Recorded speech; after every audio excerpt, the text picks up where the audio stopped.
fact. I'm Charles Kretz. I'm Dean of the Library at the University of Scranton, and it's my privilege to welcome you to our 20th anniversary series. This is our 20th anniversary of the Weinberg Memorial Library, which is definitely something to applaud. And we actually dedicated the library on September 25th, 20 years ago, so it's just a little bit over 20 years ago. And what's particularly meaningful for me tonight is, well, first of all, I was there 20 years ago, so that's pretty meaningful. And I'm still here today, and that's very meaningful in so many ways. But as I was telling our guest of honor tonight, the Librarian of Congress was with us 20 years ago, James Billington, and he's still Librarian of Congress. So the opportunity to have our guest of honor here representing the Library of Congress is something both Sandra Myers and I wanted to have to make that connection. And so we're just delighted that Carolyn's here with us tonight. So to do the formal introductions of Carolyn, let me put one more plug in because I'm always doing. I've learned from Sandra that we always do our plugs. You know, we have one other anniversary event coming up on Tuesday night. So if you're free Tuesday night, Stephen Karam, who's an outstanding new playwright from New York City and a native son to Scranton, is going to be here with Paul Hogan-Graber, who's the Director of Public Programming, who does an incredible series called Live at the New York Public Library. In fact, I just read an article about him today, and it was just amazing. And so we're really fortunate to have Paul, and Paul is going to do a conversation like he does at Live at the New York Public Library with Stephen Tuesday night. Same time, 5:30, next door in the theater. So we're very excited to have both of them and to bring the New York Public Library here too as part of our anniversary series. So now, to introduce our guest of honor tonight, it's my pleasure to introduce the director of the Schimmel Forum, who does so much for the library and the University of Scranton, Sandra Myers.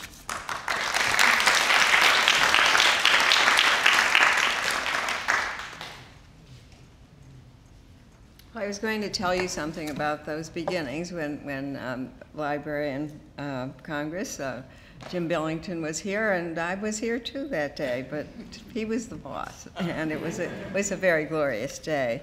But we're very happy to collaborate, the Schimmel Forum and the Friends of the Library, in doing special anniversary programs, and of course the first thing that leapt to mind was the Library of Congress, so we're very pleased and proud to have with us today Carolyn Brown. She's the director of the Office of Scholarly Programs at the Library of Congress.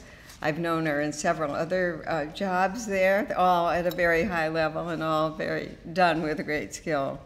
She's held these other important positions. Fair to say that she knows the institution as well as anyone there. And she knows the very special role that libraries play as learning centers in a democratic society whose sustainability rests in the hands of the people, in the hands of informed and engaged citizens, we hope. Librarian of Congress, James Billington, was here 20 years ago to celebrate at the opening of the new library, and we are pleased and proud to have Carolyn here to learn from us of our progress in these 20 years as a significant source of knowledge within the university and in the community, and as an evolved institution that has taken advantage of the revolution in information technologies to become a state-of-the-art institution for the present and the future. As important, if not more important, we are honored to have Carolyn speak to us today about libraries and the moral life. She has a particular interest in and knowledge of the subject, and will share with us her definitions of both libraries and the moral life, the link between them, and how they give deeper meaning to our understanding of the past as well as the present and future. Please join me in welcoming Carolyn Brown.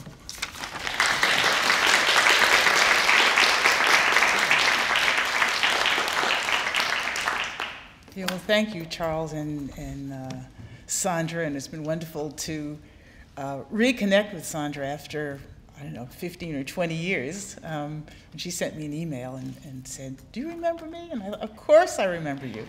And it's really great to be here. I don't think I should say I represent the Library of Congress, because I'm speaking on my own behalf, but certainly from the library, and a library that's deep in my heart, and I would like to think that I represent, and my comments tonight will be some of the, what I think of as the best and most wonderful elements of the library. And thank you all for coming. I hope it'll be worth your while as we think about some of these issues. I think you probably know from your own experience that if you're invited to give a lecture and someone asks you for a title, invariably they ask you, they need the title before you really know what it is you're going to talk about. And in this case, the title sprang very quickly to mind, Libraries and the Moral Life. But I couldn't have said it at this, I was 3 or 4, maybe 5 months ago. I really didn't have a clue as to what I would really want to say this evening. But it's also clear, and I'm sure many of you know this as well, that when something comes quickly to your consciousness, you know there's something deeper there that wants to be said even though you don't know what that is yet. And so that's how we have this subject tonight. I can say my unconscious did it. It's the easier part of this title, Libraries, is a word, obviously it's all familiar to you. We're in the Weinberg Library. But I think it has a kind of old-fashioned ring to it. We're in the digital age. We hear about communications revolution. Some of the vocabulary that we're always hearing, at least the Library of Congress, is big data, social media, mobile information platforms. We have Blackberries, iPhones, iPads. We download apps, ebooks. And if I were 30 years younger, I'd probably have another list of things that we download. But there's a whole vocabulary about information and making it accessible and available, et cetera. Libraries have, certainly at the beginning of the digital age, worried about what their place was and would the library still be relevant in all of this conversation. And clearly, libraries have understood that there's a set of values that they represent, and the values need to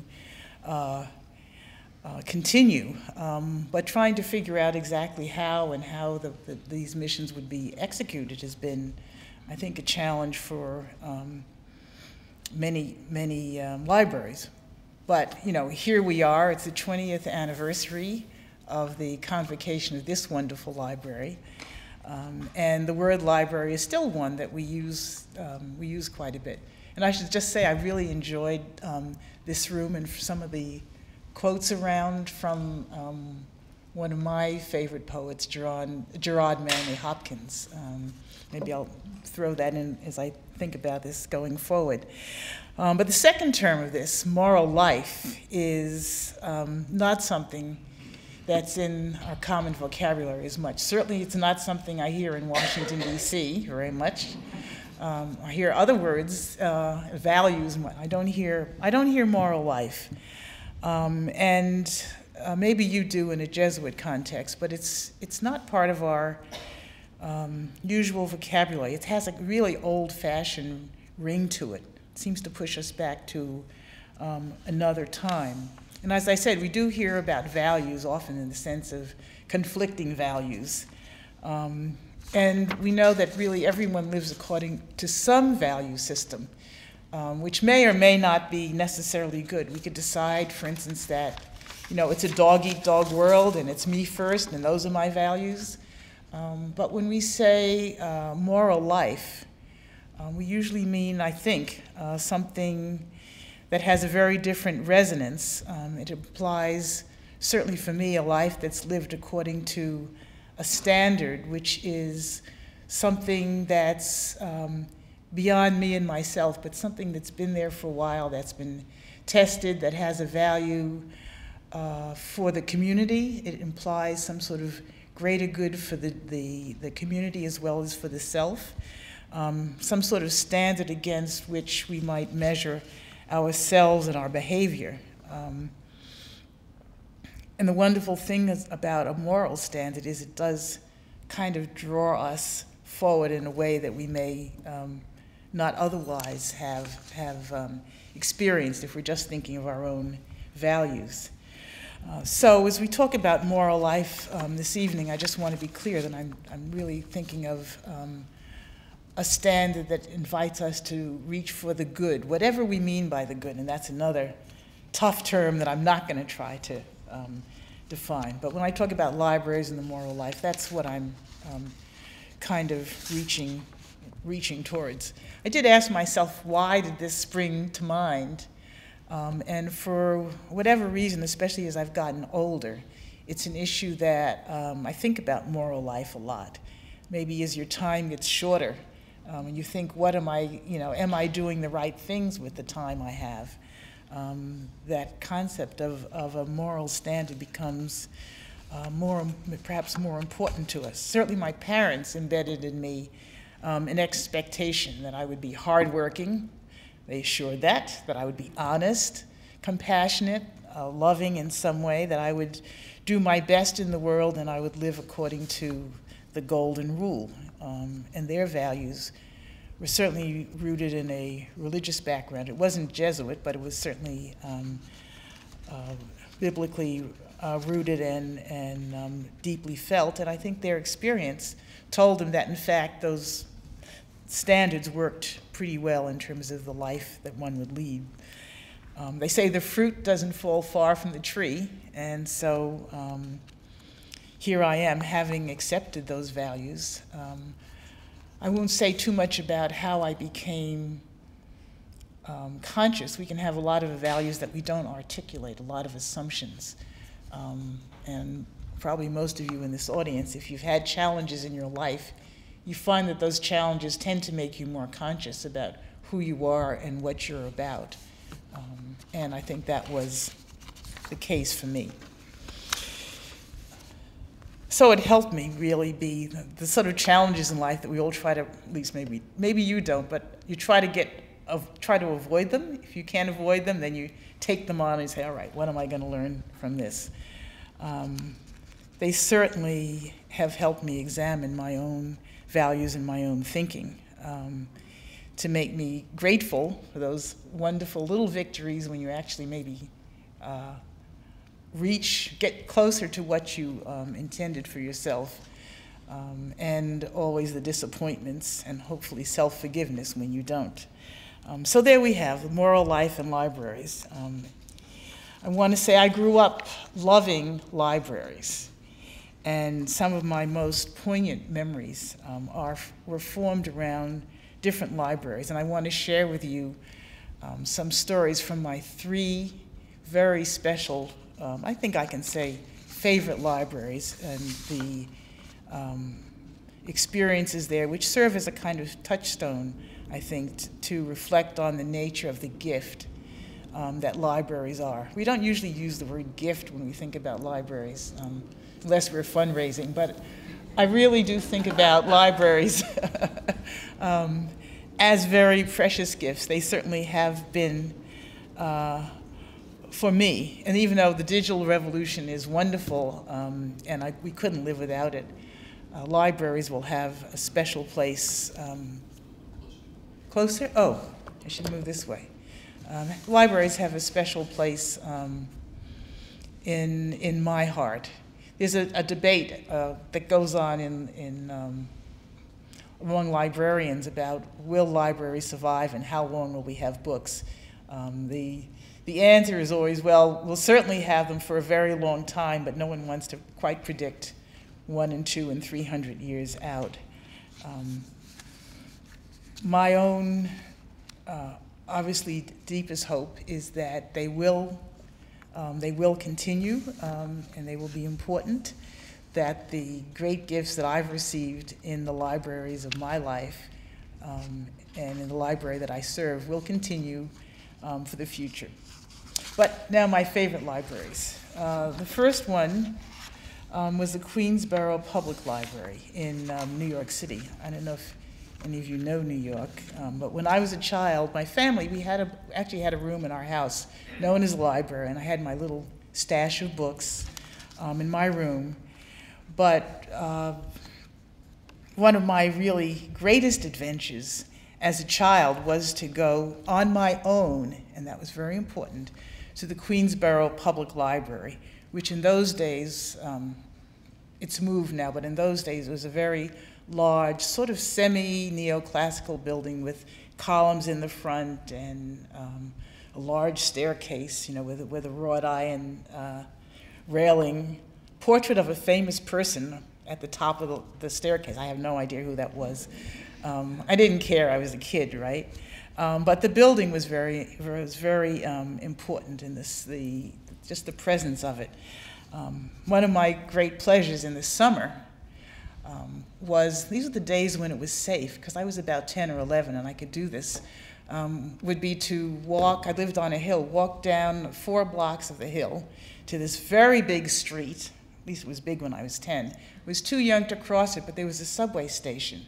So I'd go down the steps of the subway, under the street, up the steps on the other side, 2 more blocks, and I'd be at this, this public library. And entering those portals was like stepping into an immensely expanded world of knowledge and the imagination that was much, much, much, much more than, you know, our home library. I loved the children's section, where I guess the shelves were kind of low. I remember that. But in the public library, you know, you could scan the shelves and choose your books, and at least you had the impression that nobody was paying any attention.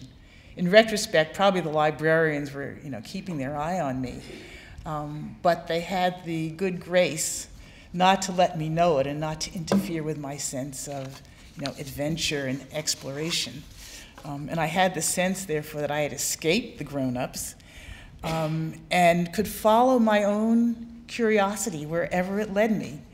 When I look back on some of my great discoveries, I must have had pretty good taste, because all of the ones I remember with greatest passion are, in fact, considered children's classics. But I remember discovering Little House on the Prairie, and if you knew that one, Ben and Me, story about a mouse that rode around in Benjamin Franklin's hat. I read that one to my mother when I got home. It was so wonderful. And they were the Freddie the Pig books. And only in the last couple of years have I discovered there's actually a Freddie the Pig fan club that one could join. I haven't joined it, I probably should. But all these treasures, and I'd gather my treasures, I'd pile them on the table. I had to make a careful selection, and I had to calibrate my strength in the books, because I'd have to carry them back the 2 blocks, down the steps, under the street, up the steps, and another 4 blocks up the hill. I discovered for myself, though, that what I think every dictator from the beginning of time has known, and that is that libraries are places of freedom, that their people get to think their own thoughts, follow their own inquiries, and you never know what they're going to be up to, which of course was the best part for me. I actually didn't like the school library because the librarians were too nosy about what you were reading. But in the public library, you escaped the grown-ups. They didn't seem to care. And when I got to about 6th grade, I was allowed in the adult section. And there, the whole world was open. And I considered myself a very good reader. I really didn't know about foreign languages. So I thought I could read anything that had been written. And it was a great sense of excitement and possibility. I would say that the Taliban have gotten it right. If you ever let girls go to school, you let them read, and heaven forbid you let them into a library, you will never be able to control them again. And that's true, really, of all people. Libraries, in their ways, are subversive institutions. You know, when you look around, and it looks very mild and sweet, but they're really subversive institutions in the very best way. Books with all different perspectives on sitting on the shelves, and you get to choose what you want. As a child, I couldn't do very much damage, and you know that you're too young, and I was a good girl. But libraries are potentially subversive institutions, and I'm really grateful that I had that experience of understanding that sense of freedom and possibility in a library, because we say those things, but I think unless you felt them, it's a little bit hard to understand libraries as a really exhilarating kind of gift. My second beloved library was an undergraduate library, and actually there's a particular place in the undergraduate library at Cornell where I was a student.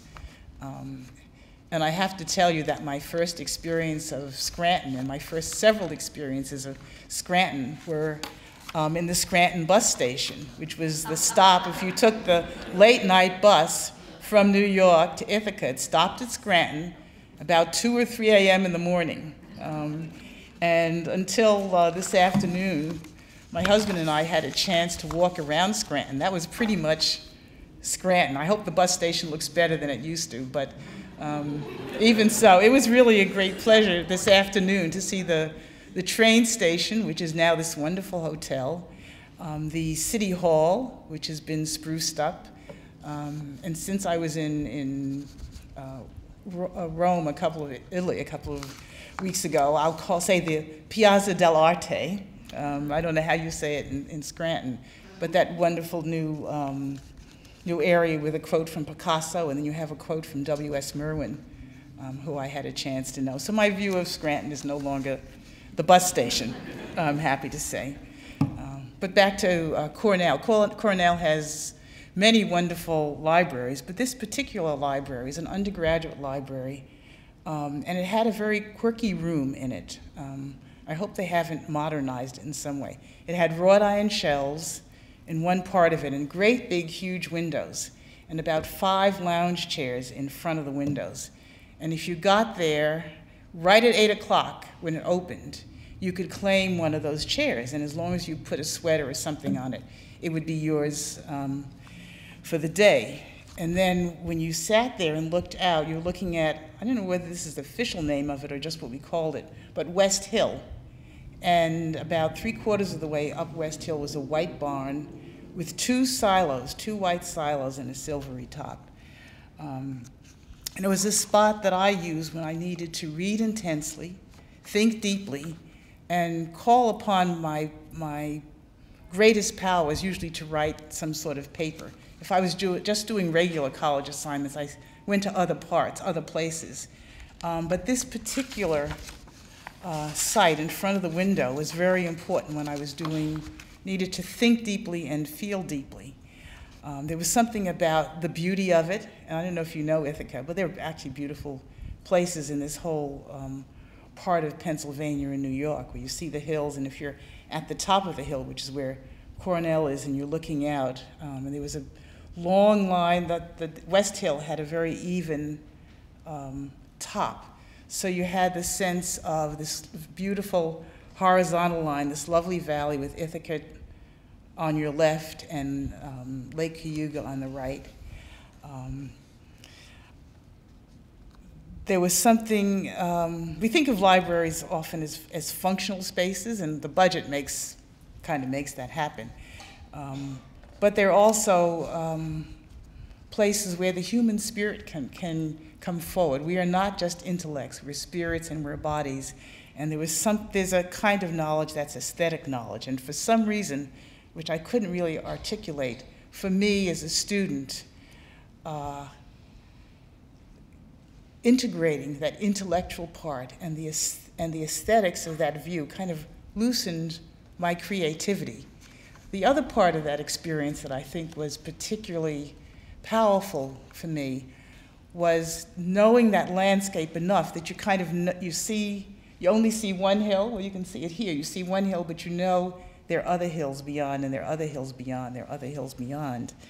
And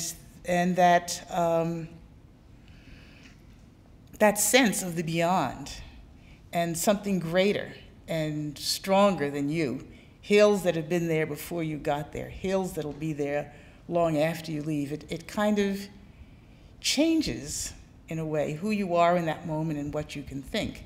And I instinctively knew that as a student when I needed to live deeply in my mind and my feeling. That was where I went.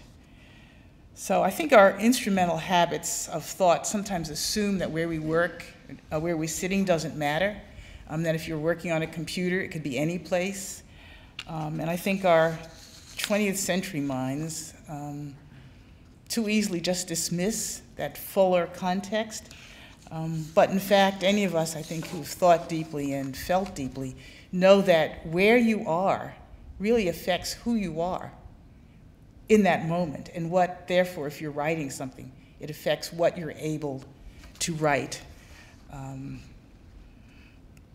That certainly was something that the Cornell Library taught me. Again, I don't know exactly how it did it. I don't know why that juxtaposition of hill and book and the sense of the lakes and the sort of worlds beyond, but it did have some very powerful impact on me, and a kind of knowledge that whoever you are, there's more that's larger and more infinite that you're reaching towards. I sometimes have wondered whether other students had that experience. And about 10 years ago, I ran into a Cornellian, someone I hadn't known before. And we were talking about the campus, and I said, "Do you remember that barn, that white barn with the 2 silos on West Hill?" And he did. And I thought, you know, how many generations of students have been doing the same thing? I'll return to this theme of how the context changes who we are in subtle ways, and maybe it's something we can talk about later. But for now, I want to talk about my third library, my third beloved library, which of course is the Library of Congress. And it's really, I don't think I ever say this at the library because I'm busy doing email and all those little things you do, but I was going to say, it really is a privilege to work at the Library of Congress. It's the largest library in the history of the world, which is really kind of astonishing to say that, but it is true. It's often compared to the ancient Library of Alexandria in Egypt, which held in its collections all the knowledge of the world that was known to those people in those particular times in that whole Mediterranean basin. We say, and I'm quoting James Billington. He may have said some of these very words when he was here 20 years ago. The library has indeed assembled the human heritage of knowledge. That's one of his phrases. Books and materials in all the languages of the world. We have maps, we have prints, we have photographs, we have newspapers, we have music, we have musical recordings. You know, it goes on and on. To get a real understanding of what that means, it's kind of hard when you're just, you know, naming things in numbers. But I have had the great pleasure of going to the map division. We say we have 5 million maps, and it's hard to know what that is, but if you stand in a space, I guess it's maybe 3 or 4 times larger than this space, and all you see are cases of maps, and every case has multiple drawers, and every drawer has multiple maps. You begin to at least be able to imagine what that might be. And I should say, of course, in the digital age, we've added databases. The library has been very active digitizing its collections. Dr. Billington was one of the very first to recognize that you could take items that were unique to your own collections, digitize them, and make them available to the entire world. The Library of Congress, I should also say, you know, it's paid for by your tax dollars at work. It's, in fact, the Congress has been generous to this institution over 200 years. It's democratic. Anyone who over high school age with a photo ID can come in and use the library. And if you've ever worked in libraries in Europe, you know they usually need a letter of invitation, but not at the Library of Congress. You don't have to be an American. It really is, in its fundamental presuppositions, a very democratic institution.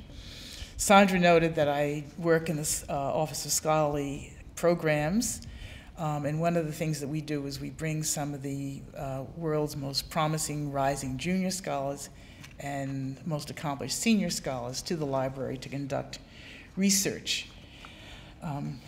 those things are underwritten by endowments, and we've been very fortunate in that. Our users, most of them are that is in my office, are used to working in research libraries. And they've probably looked at the catalog ahead of time online, et cetera, but even they are usually surprised at what they find when they come. The digital revolution has, of course, challenged the Library of Congress as it has other libraries, and we are also trying to figure out what our role is and how that will change. At the moment, we don't have to be too concerned in the short term. We guess that maybe 2, 3, at the most 4% of our collections are in digital form. So it's quite a while to go before you get to the point where you wonder, why do we need such a place? But we do have to always ask that question and be anticipating what the future will hold for you. I had said earlier that the context that you're in affects what you're able to think and do. And I'll come back to that very specifically in a minute, but I just want to say 3 other things about the context of the library. I said it's very democratic in the sense of what researchers can do. We also have a Congressional Research Service, which provides research for the Congress. The library was initially founded in 1800. The British burned it in the War of 1812. The library was in the U.S. Capitol building, and it was restarted with the purchase, he didn't donate it, the purchase of Thomas Jefferson's library, which was then probably the largest library in North America. And there's a famous quote from Jefferson at the time the library was purchased. It does something that no English teacher would permit because it's double negatives, but it's still, we use it all the time. There is no subject to which a member of Congress might not have occasion to refer. And the fundamental vision there, which has shaped the library, is that it's comprehensive. It collects in all languages, all subjects, except those covered by the other 2 national libraries from clinical medicine and agriculture. And so the Congressional Research Service draws on the library's collections and its staff. So we do support the Congress. The second thing I wanted to say about the context of the library, and this is really very interesting. It's a symbol of knowledge and learning that sits in the nation's capital. Now, one of the things our visitors often say to us is they say, oh, it's true, isn't it, that 1 copy of every book published in the U.S. is in the Library of Congress. It's a wonderful misconception. It's not true. 1 copy, at least 1 copy is sent. Actually, 2 copies are required to be sent to the library. We only keep about half of them. But that's still a lot. I think we're the busiest post office in the country. It's about 10,000 books a week. But what I wanted to say about the error is I think it originates in the hope that there is a place where everything of importance, every book of importance, is kept. It's been there, the books of the last century are there, the new books are there, and it'll be there both for us and for our time. That hope, I think, comes out partly out of that misconception. And really within the library, there is a sense of stewardship that this wonderful material from 200 years ago has been passed down to us. We are the custodians in a world where everything is instant and short-term and whatnot. There is a real sense of this 200-year tradition, of our responsibility to it and our responsibility to the future. And it's actually kind of wonderful. If you look at the demographics of the library, you'll see that people come and they stay for 20, 30, 40,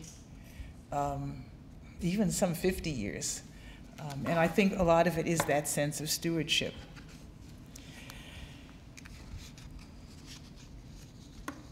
I had said, and maybe I'll just sort of emphasize again, that the library then represents a fundamental hope that in a democracy, decisions will be made based on knowledge.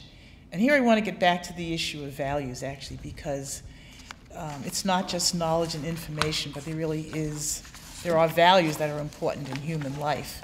And we recently had a scholar who was working on, talk about a values issue, the tradition of polygamy and monogamy or that issue over the last 2,000 years in the Judeo-Christian tradition. And it's so important to have a library that has captured the dialogue around these issues over the last 2,000 years. So when we think of information, we need to think more broadly. Okay, I don't know if any of you have had a chance to visit the Library of Congress. If you have, fabulous, and I hope you've done it in the last, I guess, 20 years when it was, all the marble was cleaned and the paintings restored. If you haven't, you want to do this. The main building, the Thomas Jefferson building of the library, sits across the street from the U.S. Capitol building. The House office buildings are on the left side, Senate office buildings on the right, and the Supreme Court right to the north. So that the Library of Congress occupies this wonderful symbolic position right between these two of the three parts of federal government. The building itself, and that's a really important, for me, democratic symbol, even if you never go into the library. The fact that it's right there, and that symbol of knowledge and free access is right there in the center of a governmental space. The particular building that I was talking about that you must see, built in 1897, marble, mosaics, paintings. It's got sculptures of the great men of history. And yes, it was built in 1897, so they're all men. But it's still wonderful, and the symbols and the iconography of the building is amazing. And it has this built into the architecture, and I love it when function is built into the architecture, as it was in a way with my own little library. The notion was there are these large steps in the front, huge neoclassical fountain of Neptune rising from the sea. But the idea was you would go up these huge steps through these enormous bronze doors, through the Great Hall, which is probably one of the most magnificent spaces in a building in the country, through the Great Hall, through the doors into the reading room, and by the time you sat down at your desk with your books, you couldn't but think great thoughts. And you really could. It does really do something to you. But I want to say some final thoughts about books and libraries more generally, and certainly the Library of Congress symbolizes this. But it's true of, I think, any library. It's true of this library right here. If you pick up a book and you open to a page, you have immediately the sense of whether this is a 50-page book or 500 pages. You have a sense of what you've read and what you haven't read and what you might yet need to read if you're going to read the whole thing. When you sit in the library, when you sit in this library, you see books. You may not know exactly what they are, but they tell you just by their visual presence that there are things beyond your imagination, things you haven't read, things you might read, things you may never even have imagined. And I think that context actually changes how you read and what you think. And I'm certainly not averse to computers. We all use them. I use them in every day. I use them in writing even this talk. But when you sit in the main reading room and you're surrounded by 70,000 volumes in the reference collection, you're going to think differently. You're going to be different in that moment. I was thinking, if the internet, we always say the internet makes the reader powerful. If the internet makes the reader, the individual, powerful, I think the book and the library invites humility. That the physical library in some way reminds us of our finiteness before the vast, unfathomable amount of knowledge and information, and by implication of human endeavor. It is a metaphor for the gap between our limitations as human beings and our longings to know and to touch, to get some sense of, some experience of the infinite, of that gap. A library reminds us of our limitations, even as it invites us to reach beyond them. It is a living metaphor of the gap between our actuality, the immediate task before us, and the possibilities of what might be. Libraries are inherently and deliberately aspirational. In the freedom that they offer is an implicit trust that the reader will not use this freedom badly. It's not just for the children, but we actually do kind of assume that. Even though libraries, I said, are subversive, they certainly don't control minds, they also embody this confidence, actually, in the human being that, in general, overall, we will not use what we learn badly. The internet strikes me as being more neutral. It just throws the stuff out there, whatever, without reminding us of the larger context and our own finiteness in this world. I don't want to really overstate it, but I do think in a world which is a very secular world, and where we trumpet the individual so much, it doesn't hurt to be reminded to be a little bit humble, to be reminded that we are not the end of all things and we are not gods ourselves. To conclude then, I just want to say I am so grateful to the generations of people whose names actually now are mostly forgotten, who built, funded, and sustained over time each of my beloved libraries and all of the libraries wherever they are, to all of those who in their way understood the exhilaration of intellectual freedom and trusted that it was good and necessary for a democratic society to flourish, to all of those who perhaps guessed, or if they were involved with the Library of Congress, we know they fully understood the silent dialogue that takes place between what I've characterized at Cornell, the hill in the book, or the context and the inquiring mind. All those people who knowingly or unknowingly created spaces where our aspiration for something greater than ourselves and our humility in the face of that aspiration might meet. I think we cannot live a moral life if we believe we are the beginning and the end of all that counts. It is perhaps easier to talk about our values, to shift and sift among them. We're in election season, we see that. But if we would live a truly moral life, we have to measure ourselves against something greater than ourselves. I'm not arguing that libraries necessarily can do this for us, but only that by placing us in a context where we can see the evidence of worlds beyond our capacities to know, a library implies a stance of humility. They offer us a metaphor for measuring our lives against something greater than ourselves, and they invite moral reflection on the gap between who we are and who we might become. So thank you very much for inviting me. This has been a great pleasure.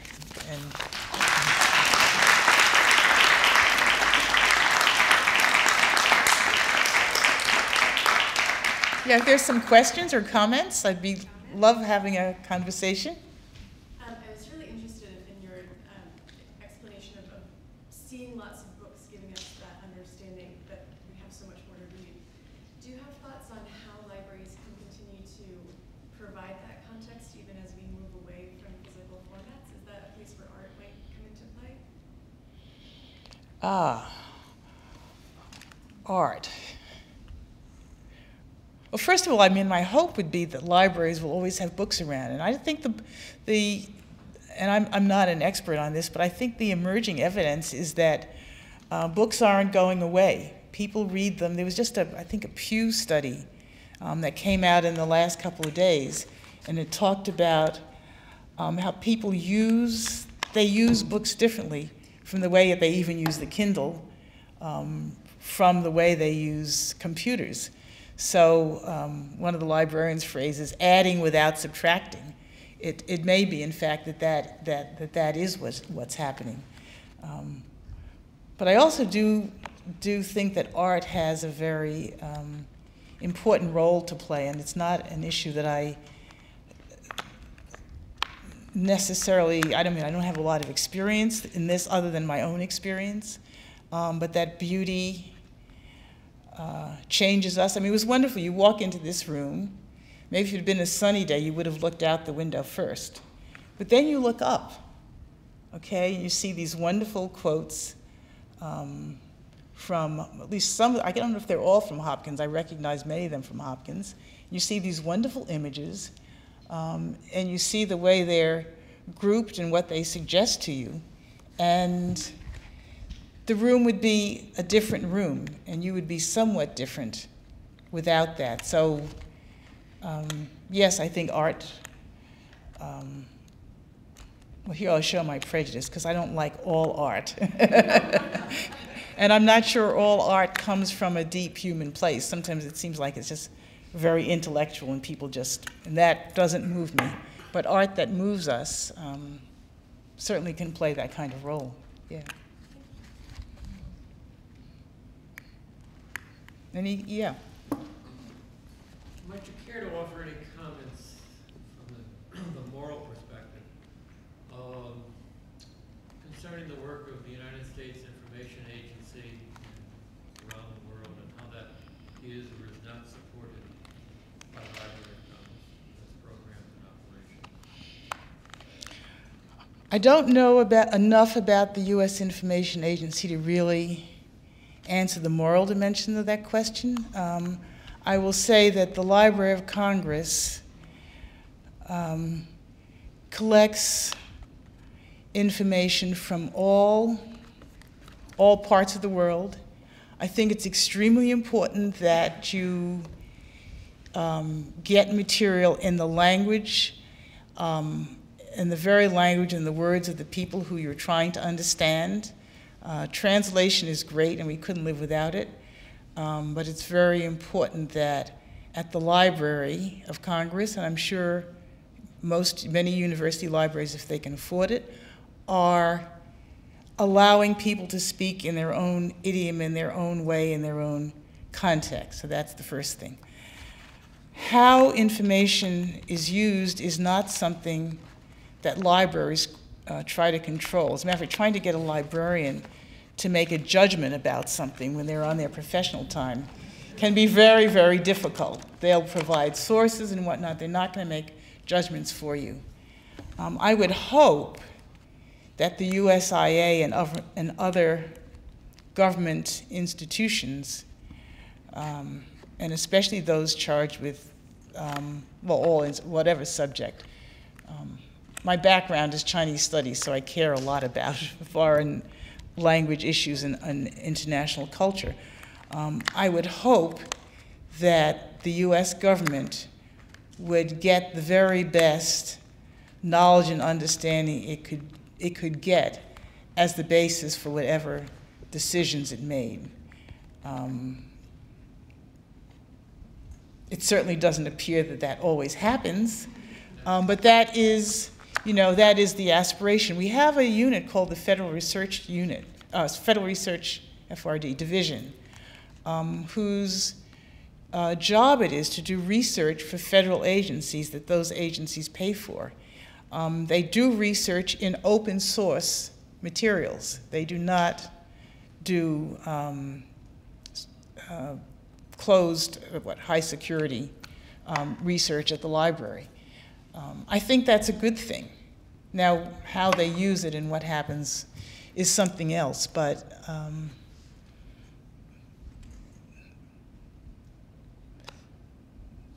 the desiring to get at the truth as best one can do it with the best resources and information from all perspectives in, as I said, the language and the idiom of people who are speaking for themselves in their ways, in their books designed for their audience. I think that's important. I think it's good. Yes? You mentioned that only about half of the books are kept by the Library of Congress. Who makes that determination, and what are the criteria? All libraries have, collection policies.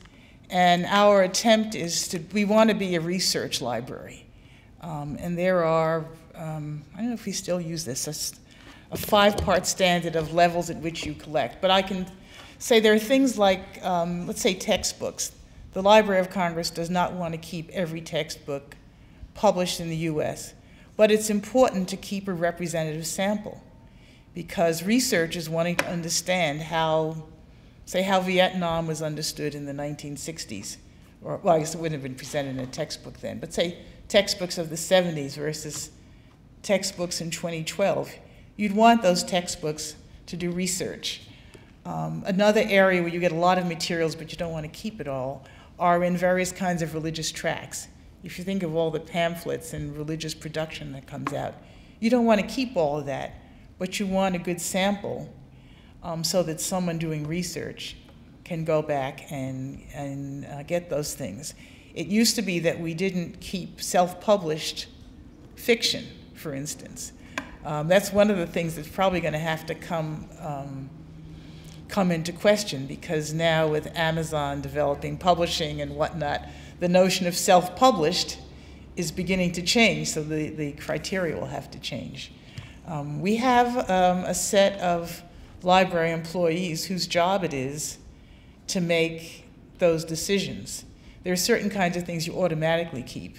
If it's coming from a university press, you're going to keep that. And I don't actually know all the selection criteria, but there are selection criteria, then there are always some gray areas. One of the struggles that some of the area studies librarians have had, if you think of people who were collecting material from the Middle East and from Africa, was a general rule that we don't keep things fewer than 50 pages. Well, that may make good sense if you're talking about publications from France, England, Germany, etc. If you're looking at something from the Congo, that little pamphlet may be the only thing you can get. So you've got to, change. Times change. There was a time when collecting materials from China was really easy because the government only published so many things and you got what they published and that was that. Well, then China opened up. And not only were things coming through Beijing, they were coming through Shanghai, they were coming from Canton, they was publishing in Sichuan. So then you had to change not only your policies, but you had to change your methodology. So it's always somewhat of a moving target. Just to follow up, as the digital age expands, do you anticipate that perhaps there'll be an expanded policy of accepting more stuff? Because you don't have to keep the actual thing anymore. Well, it's very interesting about, the first answer is yes, the kinds of things you're going to collect, the amount and the kind change. We're still struggling with the issue of getting copyright materials in digital form because you want to serve them in digital form. And there are now lots of things that are only quote published in digital form, so you have to collect that. And we recently got the Twitter archive, although we haven't quite figured out how to serve it. But it's important to get it. Any good librarian knows the first thing is get it, right? And then you figure out how to organize it, or how to use it, or how to serve it. But if you don't get it, you never. So that's, I'm sorry, I'm forgetting the second part of your question, or maybe it was the first part. Just, you anticipate that maybe it'll widen things? You say you get a lot of books every week. Could you possibly find a way to digitize them right away, even if you don't have copyright? Right. Oh, okay. Digitize them, get rid of them. Is it a storage problem? Is basically. Well, it's definitely a storage problem, but we're not going to get rid of the paper. Because I would bet some of your librarians here who said, well, we don't have to keep that book because there is a copy at the Library of Congress. And the digital is actually, pretty fragile. The digital is pretty fragile. We have cuneiform, a few cuneiform, I guess you call them objects, little things, where the writing goes back what, 2,000 years. You put it on a clay tablet and you etch it. You got to blow it up to get rid of it. If you put something on vellum, you know, we have 5 books 500 and 600 years old, and they're as beautiful as the day they were born. You go back to the 19th century and they're crumbling. And it's not, if you get digital materials, you have to keep migrating them. You know, we're always new and improved is kind of, we don't usually say that of products, but if you look at the internet, you've got new technology all the time, and so you want to be careful that you don't lose things. So we're struggling with that. I mean, now the thinking is, well, you take one copy of, say you have a university press book, you can get it in digital form. Maybe you don't need to keep 2, but you're going to take one copy at least. And there's some discussion then, and you take it and you put it in cold storage in a mountain someplace, but it's there. So it's a real, we have a different kind of mission from a college library or a university library, and so we struggle with that. We want to be here, for all time, because nothing is here for all time, but that's kind of the aspiration. Yes? So do you send the book back to the owner, or what do you do with the books that you decide not to keep? Because I would think that would be kind of expensive. Oh, yeah, there's a whole protocol. So again, I'm not authority on this, but the first line is you use them for exchange with other libraries. And this is especially for international exchange, because although we get all of our American collections, all books published in the US come to the library without charge, the international materials we have to get through exchange or through gift, or we have to purchase them. So if you can take books and exchange them with other libraries, especially international libraries, that means you have more, you've saved your dollars and you can buy more. And then there's a whole protocol. If you don't use them for exchange, I think other libraries and certain schools or school systems can register to be able to, they have to come and get the things, but they have to come and get them. So there's a whole list. They don't get thrown out. We don't throw things out. Throwing things out is not, it's not part, haven't even thrown out the old card catalog. We don't continue to update it, but it's not thrown out. So, yeah. This is a piece of lore, I guess it's right. I remember hearing that the first president of Czechoslovakia, Thomas Masaryk, wrote his constitution at the Library of Congress in Washington. Does that ring any bell? I know he's an important figure at the library, and there have been some sort of commemoration of him several years ago, but I didn't know that. I'm not sure. Yeah, so I don't know. Now there's, by the way, the first presidential library in Prague has just been formed, and they have a Václav Havel presidential library. And we're going to have his founding director here on November 8th. Remind me of his name? His name. Oh, well, he used to be ambassador to the U.S. Okay. and the UN, Martin Polish. Yes, Martin Polish. Okay, right. I actually know him. We had many discussions because we had, President Havel was actually at the library as a Kluge Fellow twice. He wrote his memoirs there, and he wrote his first play since being president. And Polish, right? I had forgotten his name. Yeah, great. I don't know if your husband is allowed to ask a question, but I guess since he did the driving, I just have to let him do that. Perhaps you would comment on the encounter we had with President Havel. Oh, It's a good story. Tim loves this story because it's a great embarrassment to me. Right? He was asking if I would recount my personal story with President Havel when he was at the library.